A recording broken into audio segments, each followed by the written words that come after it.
What's going on, watchers? Will here with a Sony related video for you today about the apparently recently announced Morbius film. If you are unaware, the project is in the works with a script penned by Burke Sharpless and Matt Sazama, who are also writers on the 2017 Power Rangers movie. This would not be their first foray into films about vampires, as they also were the writers for Dracula Untold and have contributed to other popular films like The Last Witch Hunter and Gods of Egypt. So far, this is inspiring a lot of confidence.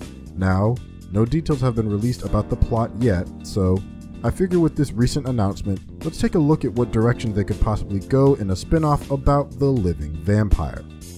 The first way I think is to have a horror/thriller type of origin film, since outside of comic fans, I wouldn't count Morbius as one of the more well-known vampires out there to mainstream audiences. I hate to use the words dark and gritty, but that could be a tone you have about Michael Morbius and his evolution to being the living vampire as he tries to cure his own blood disease.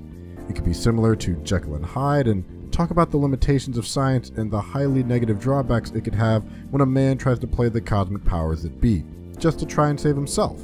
If you want to twist the backstory to insert some sort of villain, you could make Morbius maybe some unwilling test subject or volunteer who wanted to try treatment for his rare condition. Then you have the generic twist where it turns out that the tests were actually some government cover-up scientists that were trying to make a serum to give people superpowers.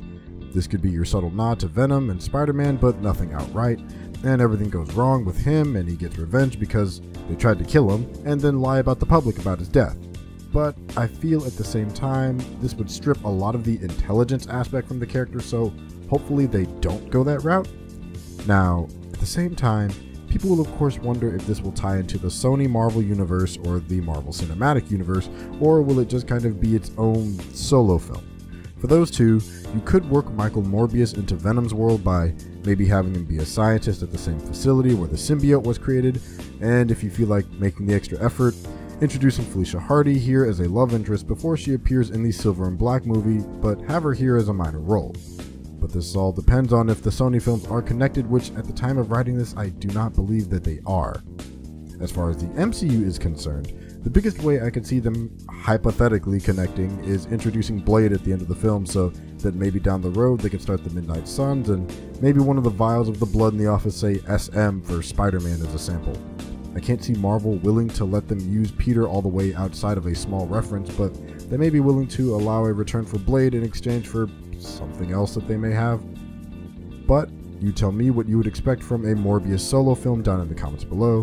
While you're there, don't forget to like and subscribe to our channel, Hybrid Network, and also consider checking out our website and supporting us on Patreon for exclusive content. I'm Will, and I'll see you next time.